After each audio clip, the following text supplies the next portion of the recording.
Welcome to the raging curiosity with R K. और आज हम करने जा रहे हैं जस्टिस, जो कि पॉलिटिकल थ्योरी में बहुत ही ज़्यादा महत्वपूर्ण है। तो चलिए शुरू करते हैं। इसमें हम सबसे पहले जस्टिस के बेसिक इंट्रोडक्शन पढ़ेंगे, फिर उसका एवोल्यूशन कुछ देखेंगे, उसके मेजर थिंकर्स और उनके कंट्रीब्यूशन की भी बात करेंगे।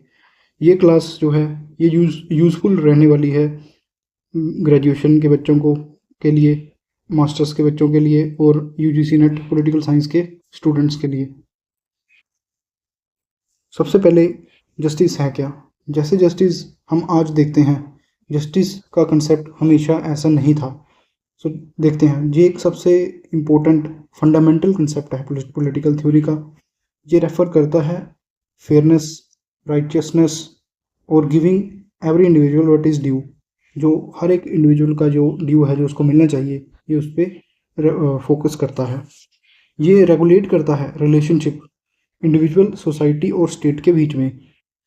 इसका जो मेन एम है जस्टिस का, वो है सोसाइटी को राइट्स, इक्वालिटी, लिबर्टी और फेयरनेस के बेस पे एस्टेब्लिश करना। एक बहुत ही फेमस पॉलिटिकल थिंकर रहे हैं, उन्होंने डेफिनेशन दी है। उन्होंने कहा है, justice is the constant and perpetual will to render to every person his due, कि जो हर एक पर्सन को उसका ड्यू है वो मिलना चाहिए। ये कहा था यूरोपियन ने। नाउ मीनिंग ऑफ जस्टिस की बात करते हैं। जस्टिस इम्प्लाई करता है फेयर ट्रीटमेंट, कि सबको फेयर ट्रीटमेंट दिया जाए। जस्टिस बोलता है कि इक्वालिटी बिफोर लॉ, जैसे कि हमारे आर्टिकल 14 में भी दिया गया है in the constitution of India, कि इक्वालिटी बिफोर लॉ की बात ये करता है। प्रोटेक्शन ऑफ राइट्स, कि राइट्स को प्रोटेक्ट किया जाए, जैसे कि फंडामेंटल राइट आर्टिकल 32 की हम बात करें तो वो कॉन्स्टिट्यूशनल रेमेडीज़ की बात करता है। तो वो मतलब कहने का मतलब ये है कि protection of fundamental rights is also a fundamental right itself, that is under the article 32। कि जो संविधानिक, जो हम देखते हैं संविधान में फंडामेंटल राइट है, जो मौलिक अधिकार हैं, उनको मौलिक अधिकार जो बताता है वो भी मौलिक अधिकार ही है। थोड़ा कॉम्प्लिकेट हो गया मुझे पता है, लेकिन थोड़ा समझोगे तो पता चल जाएगा। फेयर डिस्ट्रीब्यूशन ऑफ रिसोर्सेज, की रिसोर्सेज जो है उसकी जो डिस्ट्रीब्यूशन है वो फेयर तरीके से की जाए। इसमें हम अफर्मेटिव एक्शन और रिजर्वेशन का कंसेप्ट इसमें एग्जांपल के तौर पे कर सकते हैं। रिवॉर्ड एंड पनिशमेंट की जो बात करता है कानून के अकॉर्डिंग, कि कानून के अकॉर्डिंग पनिशमेंट और रिवॉर्ड मिलना चाहिए। और इसकी मेन वैल्यू जो है, की वैल्यूज की बात करते हैं। सबसे पहले फेयरनेस की बात करता है, जैसे कि जॉन रोल्स में हम देखेंगे कि जो जॉन रोल्स का कंसेप्ट था वो जस्टिस एज फेयरनेस के कंसेप्ट पे आधारित है। इक्वालिटी की बात करते हैं, समानता की बात करते हैं जस्टिस में, कि सभी समान है। लिबर्टी की बात करते हैं कि फ्रीडम है, लिबर्टी है, सभी को करने की आज़ादी है, जो भी वो करना चाहते हैं, काम करना चाहते हैं, कहीं घूमना चाहते हैं, कोई अपना एसोसिएशन बनाना चाहते हैं, प्रोटेस्ट करना चाहते हैं, उसकी भी है। रूल ऑफ लॉ की बात करते हैं, कानून की बात करते हैं कि कानून का शासन, कानून से शासन चलेगा। ह्यूमन डिग्निटी की बात करते हैं, ये भी हम देखेंगे। अभी एवोल्यूशन की बात करते हैं। एवोल्यूशन की बात करें तो जैसे जस्टिस का कंसेप्ट अभी हम देखते हैं, हमेशा ऐसा नहीं था। सबसे पहले एंशियंट ग्रीस में प्लेटो और अरस्तु ने अपने उस टाइम के हिसाब से, सोसाइटी के हिसाब से जस्टिस का कंसेप्ट को डिफाइन किया। उसके बाद रोमन में यूरोपियन आ जाते हैं, ये भी अपने उस टाइम के दौरान डिस्कस करते हैं कैसा रहा जस्टिस का कंसेप्ट। मेडिवल टाइम में थॉमस एक्विनास, ये भी बहुत ही इम्पोर्टेंट थिंकर हैं, इन्होंने भी जस्टिस के कंसेप्ट को डिफाइन किया। उस टाइम के हिसाब से इवॉल्व ऐसे हुआ है जस्टिस का कंसेप्ट। लिबरल की बात करें, लिबरल में जॉन लॉक और जे.एस. मिल आ जाते हैं। इन्होंने फिर जस्टिस के कंसेप्ट को थोड़ा सा इलेबोरेट किया था। मार्क्स को कौन भूल सकता है। मार्क्स इकोनॉमिक इक्वालिटी की बात करते हैं, तो ये इकोनॉमिक जस्टिस की बात करेंगे, तो ये भी करते हैं। कंटेम्प्रेरी में हम देखें तो जॉन रोल्स इसमें बहुत ही इंपॉर्टेंट थिंकर आ जाते हैं, और जॉन रोल्स का क्रिटिसाइज करते हैं रॉबर्ट नोजिक, और उसके साथ हमारे इंडियन जो हैं जस्टिस का कंसेप्ट जिन्होंने दिया था अमर्त्य सेन, जिनकी थ्योरी के बेस पे हम ह्यूमन डेवलपमेंट इंडेक्स भी पढ़ते हैं। अभी हम एक एक करके सभी थिंकर्स और एवोल्यूशन इनके देखते हैं। सबसे पहले प्लेटो का जो कंसेप्ट था वो जस्टिस को हार्मनी की तरह बोलते हैं। इनकी जो किताब थी द रिपब्लिक, इसमें ये बताते हैं कि जस्टिस एज हार्मनी। ये जस्टिस को हाईएस्ट वर्चू बोलते हैं कि जस्टिस सबसे हाईएस्ट वर्चू है। इनका मानना था कि जो हर एक पर्सन है, एवरी इंडिविजुअल, अगर वो अपनी ड्यूटी परफॉर्म करे उसके नेचर के हिसाब से, तो वही जस्टिस है, वही एक जस्ट सोसाइटी मानी जाएगी। Harmony among the three classes creates a just society. इन्होंने सोसाइटी को 3 वर्गों में बांटा था, फिलोसोफर वर्ग, वर्कर्स और स्लेव्स। और ये बोलते थे कि सभी अपने अपने तरीके से काम करते जाएं, तो उसी को ये जस्ट सोसाइटी मानते हैं। Individual justice mirror social justice. ये बोलते हैं अगर सभी अपना काम जो कि उनको सोसाइटी के हिसाब से मिला है वो करते जाएंगे, तो वो एक इंडिविजुअल जस्टिस, वो एक सोशल जस्टिस बन जाएगा। इनका जो मेन जो था ये फंक्शनल स्पेशलाइजेशन पे बात करते हैं, जैसे इन्होंने सोसाइटी को 3 वर्गों में बांटा था। अभी बात करते हैं प्लेटो की। प्लेटो की बात हो गई, अभी अरिस्टोटल की बात करते हैं। ये कंसेप्ट अपनी किताब निकोमेचियन एथिक्स में देते हैं। ये बोलते हैं justice as proportionate equality. Proportionate equality की बात ये करते हैं। Justice is the complete moral virtue. ये जस्टिस को बोलते हैं कि ये एक कंप्लीट, अपने आप में कंप्लीट मोरल वर्चू है। इन्होंने 2 जस्टिस के कंसेप्ट दिए, डिस्ट्रीब्यूटिव जस्टिस और करेक्टिव जस्टिस। ये डिस्ट्रीब्यूटिव जस्टिस में बात करते हैं कि जो भी हमारे जो सोशल गुड्स होते हैं उसको हम डिस्ट्रीब्यूट कर दें अकॉर्डिंग टू द मेरिट्स, की मेरिट्स के बेस पे हम उसको बांट दें। दूसरा ये कलेक्टिव कम्यूटेटिव और करेक्टिव जस्टिस की बात करते हैं कि जस्टिस को जो इन जस्टिस हो गए हैं उनको करेक्ट करना है थ्रू द लॉ, कानून बना के उनको हम सही कर सकते हैं। तो ये बात ये करते हैं। इनका जो फेमस कोट है वो है equal should be treated equally और unequally according to the different relevant differences. ये बात करते हैं। इनका जो मेन आइडिया है, की आइडिया, वो है प्रोपोर्शनल इक्वालिटी। सो ये थे एरिस्टोटल। अभी हम बात करते हैं थॉमस एक्विनास की। ये बताते हैं जस्टिस और नेचुरल लॉ के बारे में। इनकी बुक का नाम है सुमा थियोलॉजिका। ये इनकी बुक का नाम है। इनकी जो मेन कंट्रीब्यूशन है, ये डिवाइन लॉ की बात करते हैं कि जो जस्टिस का कंसेप्ट जो ओरिजिनेट हुआ है वो एक डिवाइन लॉ से ओरिजिनेट हुआ है। और ये ह्यूमन लॉ को बोलते हैं कि human law should conform to natural law, और नेचुरल लॉ ये डिवाइन लॉ को बोलते हैं। तो ये बोलते हैं कि जो ह्यूमन कानून, इंसान के कानून है, वो डिवाइन लॉ से ही आने चाहिए। ये इन्होंने कंसेप्ट दिया। ये बोलते हैं कि जस्टिस जो है एक मोरल और लीगल ऑब्लिगेशंस हैं। ये जो बात करते हैं, इनका जो की आइडिया है वो है नेचुरल लॉ। लिबरल थ्योरी की बात करते हैं। लिबरल थ्योरी में हमारे पास जॉन लॉक आते हैं और जॉन स्टुअर्ट मिल आते हैं। इनका जो मेन कंट्रीब्यूशन है, ये बोलते हैं कि जस्टिस प्रोटेक्ट करता है नेचुरल राइट को। जैसे कि जॉन लॉक ने अपनी बुक में जो दिया है two treatises of the government, ये इसमें बात करते हैं right to life, right to liberty and right to property की बात करते हैं। ये वही, उसी को ही ये नेचुरल राइट्स मानते हैं। तो ये बोलते हैं उनकी अगर गवर्नमेंट, अपनी जो गवर्नमेंट है उसको, स्टेट है उसको प्रोटेक्ट करेगी, तो उसी को ये जस्टिस की बोलते हैं कि वही जस्टिस है। ये इक्वलिटी बिफोर लॉ की बात करते हैं। रूल ऑफ लॉ की भी यही बात करते हैं। ये प्राइवेट प्रॉपर्टी की बात करते हैं, इसका मतलब ये इंडिविजुअल लिबर्टी की बात करते हैं। और ये इस हद तक बोल देते हैं कि जो गवर्नमेंट का काम है वो लिमिटेड गवर्नमेंट होनी चाहिए। गवर्नमेंट का काम सिर्फ इसी तक है कि वो लाइफ, लिबर्टी और प्रॉपर्टी की सुरक्षा करे, आदमी के लाइफ की, लिबर्टी और प्रॉपर्टी की सुरक्षा करे। ये बात करते हैं लिमिटेड गवर्नमेंट की। इनका जो की आइडिया है, ये जस्टिस बोलते हैं कि जस्टिस सेफगार्ड करता है फ्रीडम्स को, फ्रीडम को सेफगार्ड करता है जस्टिस। कार्ल मार्क्स की बात करते हैं। कार्ल मार्क्स ने थ्योरी दी थी मार्क्सिस्ट थ्योरी ऑफ जस्टिस।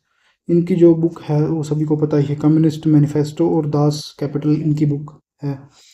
ये कैपिटलिज्म को बोलते हैं कि वो कैपिटलिज्म प्रोड्यूस करती है इनजस्टिसेस। कैसे करती है? एक्सप्लॉयटेशन के थ्रू करती है।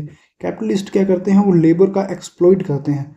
वो सिर्फ उनको उतना ही देते हैं, उतना ही उनको वेज देते हैं ताकि वो अगले दिन फिर से काम पे आ सकें, और उनको कुछ फ्री टाइम भी नहीं देते हैं ताकि वो कोई और काम कर सके।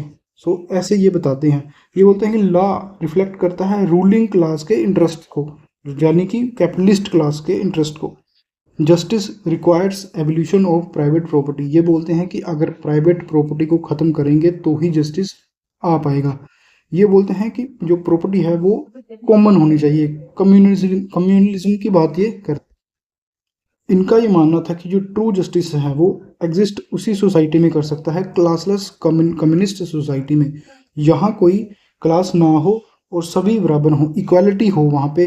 और इसीलिए ये कंसेप्ट इनका मेन है, इकोनॉमिक इक्वालिटी की बात करते हैं कि कॉमन प्रॉपर्टी होनी चाहिए, सभी का उस पर अधिकार होना चाहिए।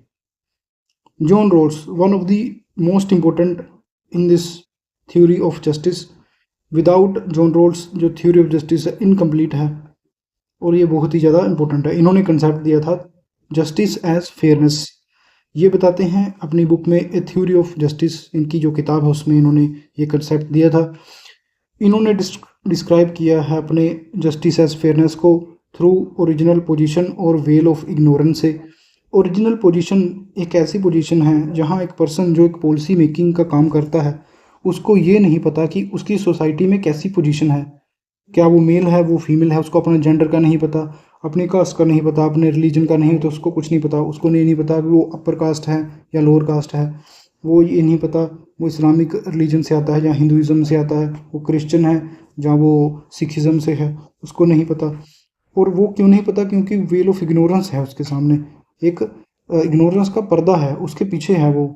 और इसके हिसाब से अगर वो वहाँ से कोई पॉलिसी बनाएगा वो ऐसी बनाएगा जो जो लीस्ट एडवांटेज्ड पीपल हैं उनके लिए वो सोसाइटी बनाएगा, क्योंकि वो खुद भी तो लीस्ट एडवांटेज पे हो सकता है, उसको खुद की पोजीशन नहीं पता। ये ऐसा कंसेप्ट इन्होंने दिया था। और उसके जो टू प्रिंसिपल्स ऑफ जस्टिस हैं इसमें ये फर्स्ट प्रिंसिपल देते हैं equal basic liberties for all. तो बेसिक जो लिबर्टीज है वो तो सबको मिलनी चाहिए। और सेकंड लेवल पे ये प्रिंसिपल देते हैं सोशल एंड इकोनॉमिक इनइक्वालिटीज़। जो सोशल और इकोनॉमिक इनइक्वालिटीज़ है वो एक्सेप्टेबल है, are only acceptable if they are benefiting the least advantages. अगर वो लीस्ट एडवांटेज को बेनिफिट कर रही है, ये उनका मानना था। ये बोलते हैं कि offices are open to all under fair equality of opportunity. ये इक्वालिटी ऑफ अपॉर्चुनिटी का भी कंसेप्ट इसमें देते हैं। और इनका जो मेन जो की आइडिया है वो यही है कि fair distribution benefits the least advantage. जो लीस्ट एडवांटेज पीपल हैं उनको है जो है वो उसका बेनिफिट मिलना चाहिए। तो ये इनका कंसेप्ट था। रॉबर्ट नोजिक की बात करते हैं। रॉबर्ट नोजिक जो हैं ये एंटाइटलमेंट थ्योरी देते हैं। इनकी फेमस बुक में एनार्की स्टेट एंड यूटोपिया में ये बात करते हैं। ये बोलते हैं जस्टिस जो है वो डिपेंड करता है तीन चीज़ों पे। First of all just acquisition की बात करते हैं कि एक्वाजिशन जस्ट होना चाहिए। जस्ट ट्रांसफ़र की बात करते हैं, अगर किसी ने प्रॉपर्टी एक्वायर की है तो वो जस्ट तरीके से होनी चाहिए। ट्रांसफ़र की बात करते हैं वो भी जस्ट तरीके से होनी चाहिए कि transfer of property should be just. Last में ये बोलते हैं रेक्टिफिकेशन ऑफ इनजस्टिस, कि अगर कोई इनजस्टिस हो गया है तो उसको सही भी किया जा सकता है, तो रेक्टिफिकेशन की बात ये भी करते हैं। और ये बात करते हैं कि मिनिमम स्टेट होनी चाहिए। स्टेट का रोल सिर्फ इतना ही है कि वो प्रॉपर्टी का वो करे, इंडिविजुअल की प्रॉपर्टी को बचाए, ये ऐसी बात करते हैं। और ये बोलते हैं जो रीडिस्ट्रीब्यूटिव टैक्सेशन के अपोज थे, ये बोलते हैं कि रीडिस्ट्रीब्यूटिव टैक्सेस नहीं होने चाहिए, ऐसा इनका मानना था। इनका जो की आइडिया है वो इंडिविजुअल प्राइवेट प्रॉपर्टी की बात ही ये करते हैं कि प्रॉपर्टी राइट्स जो हैं वो इंडिविजुअल को मिलने चाहिए। ये हैं नोजिक। अमर्त्य सेन जो इंडियन पॉलिटिकल थिंकर हम मान सकते हैं इनको, इन्होंने भी जस्टिस का एक कंसेप्ट अपनी किताब द आइडिया ऑफ जस्टिस में दिया था। इनका जो कंसेप्ट था वो कैपेबिलिटीज़ अप्रोच के ऊपर आधारित था। ये बोलते थे कि justice should expand people's capabilities. ये बोलते थे कि जस्टिस तभी मिल सकता है एक इंडिविजुअल को जब उसकी कैपेबिलिटीज़ हम बढ़ा दें। फॉर एग्ज़ाम्पल मान लो एक स्टूडेंट है, उसको हम अच्छा इंफ्रास्ट्रक्चर दे दें, उसको हम स्कूल्स अच्छे बना दें, उसके लिए वो स्कूल उसकी स्कूलिंग हो जाए। उसके बाद हम जब वो बड़ा हो जाएगा उसको कुछ ऐसी स्किल्स के लिए हम ऐसा इकोसिस्टम ऐसा सिस्टम बना दें, इंफ्रास्ट्रक्चर पूरा बन जाए और वो स्किल भी एक्वायर कर पाए, और वो स्किल से वो खुद भी इतना कैपेबिलिटीज़ डेवलप कर ले कि वो खुद ही जॉब मार्केट में एंट्री करके जॉब ले सके, ताकि हमको उसको जॉब ना देनी पड़े, क्योंकि उसकी स्किल हमने एनहेंस कर दी, उसकी वो कैपेबिलिटी हमने डेवलप करवा दी। तो ये मानना था अमर्त्य सेन का। ये एक्चुअल फ्रीडम इसी को बोलते हैं कि हम किसी के स्किल्स बढ़ा देंगे, कैपेबिलिटीज़ बढ़ा देंगे तो उनको फ्रीडम मिल जाएगी। ये बोलते हैं कि रिमूव करो existing injustices rather than searching for perfect institutions. जो अभी इनजस्टिसेस हैं उनको ही ख़त्म किया जाए, ना कि परफेक्ट इंस्टीट्यूशन की तरफ जाया जाए। और इनका जो मेन की आइडिया था वो यही था कि कैपेबिलिटीज़ एंड ह्यूमन डेवलपमेंट की जो बात करते हैं, और इन्हीं के आइडिया के बेस पे ही ह्यूमन डेवलपमेंट इंडेक्स जो हम पढ़ते हैं वो इन्हीं के आइडियाज़ पे बेस है। अभी एक क्विक समरी देख लेते हैं इन सब की। सबसे पहले प्लेटो जस्टिस का भी उन्होंने हार्मनी दिया, फंक्शनल स्पेशलाइजेशन इन्होंने बताई कि सोसाइटी 3 वर्गों में डिवाइड है और अगर सभी अपना अपना काम करेंगे सही से तो सोसाइटी जस्ट रहेगी, सोशल जस्टिस आ जाएगा। एरिस्टोटल की बात करें तो प्रोपोर्शनेट इक्वालिटी की बात की इन्होंने रीडिस्ट्रीब्यूटिव और करेक्टिव जस्टिस दिया और इसमें ये इन्होंने अपने अपने कंसेप्ट दिए। नेक्स्ट थॉमस एक्विनास ने डिवाइन और नेचुरल लॉ दिया, इसमें इन्होंने मोरल जस्टिस की बात की। आप इस तरह से टाइप्स ऑफ जस्टिस भी कंसेप्ट यहाँ से निकाल सकते हैं, that is associated with different thinkers. John Locke की बात करें तो नेचुरल राइट्स की बातें करते हैं, ये लिबरल और रूल ऑफ लॉ की बात करते हैं, लिबर्टी और rule of law. Karl Marx classless society की बात करते हैं, इकोनॉमिक जस्टिस यहाँ से आ जाएगा। जॉन रोल्स फेयरनेस की बात करते हैं, डिफरेंस प्रिंसिपल इन्होंने दिया था, difference principle. Robert Nozick entitlement theory देते हैं और प्रॉपर्टी राइट की बात करते हैं। अमर्त्य सेन कैपेबिलिटीज़ की बात करते हैं और ह्यूमन फ्रीडम की बात ये करते हैं। अभी जस्टिस को हम इंडियन कॉन्स्टिट्यूशन में देखें तो प्रियम्बल प्रोमिस करता है सोशल जस्टिस, इकोनॉमिक जस्टिस और पॉलिटिकल जस्टिस को। और ये आइडिया हम देखते हैं कि ये प्रमोट किए गए हैं थ्रू फंडामेंटल राइट्स में किए गए हैं। DPSP that is directive principle of state policy में ये आइडियाज़ दिए गए हैं। इंडिपेंडेंट जुडिशरी में ये आइडियाज़ दिए गए हैं। Rule of law itself is based on the fundamental concept of justice. And reservation और एफर्मेटिव एक्शन जो पॉलिसीज़ हैं वो भी एक जस्टिस ही डेवलप कर रही हैं, जो कि सदियों से इनजस्टिस हुआ है लोअर कास्ट के लोगों के साथ और सोशल ग्रुप्स के साथ, उनको जस्टिस दिया है, that is affirmative action policies के थ्रू। तो ये इंडियन कॉन्स्टिट्यूशन का एग्जाम्पल तुम लिख सकते हो। कंक्लूजन में हम क्या देखेंगे? कंक्लूजन में अगर तुम आंसर राइटिंग कर रहे हो तो लिख देना, जस्टिस जो इवोल्व हुआ है ये प्लेटो से अमर्त्य सेन तक का कंसेप्ट है। सबसे पहले मोरल हार्मनी से रोल्स के फेयर इंस्टीट्यूशन और अभी ह्यूमन कैपेबिलिटीज़ की बात ये की है इन्होंने। जो डिफरेंट आइडियोलॉजीज़ हैं उन्होंने डिफाइन किया है जस्टिस को डिफरेंटली। सभी ने जो उनका मेन आइडिया वो कहते हैं कि सोशल ऑर्डर फेयर होना चाहिए, ये उनका मेन आइडिया है। Justice remain the fundamental of democracy. Constitutionalism mean rule of law that is human rights and good governance. तो ये सब बात जस्टिस में की जाती है। So with this we came to an end. If you find value in this video, please subscribe to my channel and like the video and share your feedback in the comment section. Thank you.